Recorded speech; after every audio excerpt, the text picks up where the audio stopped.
Want to grill out, but you figured out that you're not allowed to have a grill wherever you're at because it uses fire?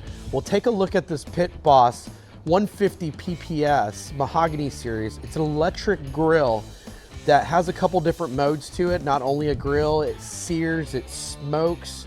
And I'm telling you right now, this is something to give you an alternative situation in case you're stuck at an RV park and they don't allow propane or they don't allow campfires. Or let's say you're stuck in an apartment complex somewhere, you're not allowed to have a charcoal grill or a gas grill on the balcony.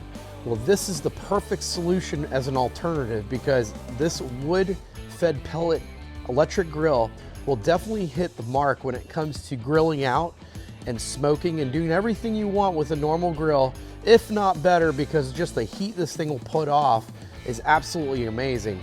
I bought one for my RV, and the way I use it is I just keep it downstairs underneath it. And we go to so many parks where there's no fire allowed. So having this really circumvents now that, gives me the opportunity to go ahead and grill out whatever I want to, steaks and seared and, tomahawk steaks I cooked on this thing, and it definitely puts out a good crisp heat. On top of that, there is a couple other features behind this that I want to let you know about. It does weigh 42 pounds, so it is quite heavy, but it's just really sturdy as far as a product. It's going to handle a lot more when it comes to like getting banged around and just your typical garbage portable grills that you find on the market.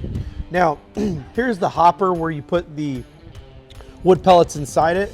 And then from there, it has a different assortment of types of grills. And it also has a knob here where you can actually adjust the temperature of the grill itself. So it goes anywhere from 180 degrees all the way up to 500 degrees too as well. So you can either have it on a lower, high, or smoke. And then from there, it's just a matter of getting started. Now, it doesn't take a long time to get started. It is a wood pellet grill, so it is fed by an auger that pushes it inside there, and there's two electrodes that actually cause an arc to actually burn the pellets. And once the pellets start going, it keeps on feeding the wood pellets. And that's how it works. Very simple, nothing complicated, and is really easy to clean up. Now, I do recommend you cleaning up after every use because it does keep the actual flame cleaner and run a lot hotter than normally what you would normally use it at. But other than that, I'm really happy with this purchase I made. I didn't do a review on it from day one, but I did wait actually a little bit after I've used it for a while before I actually wanted to do a review on it so you guys could hear about my experiences behind it. But other than that, appreciate you guys watching my video. Talk to you soon.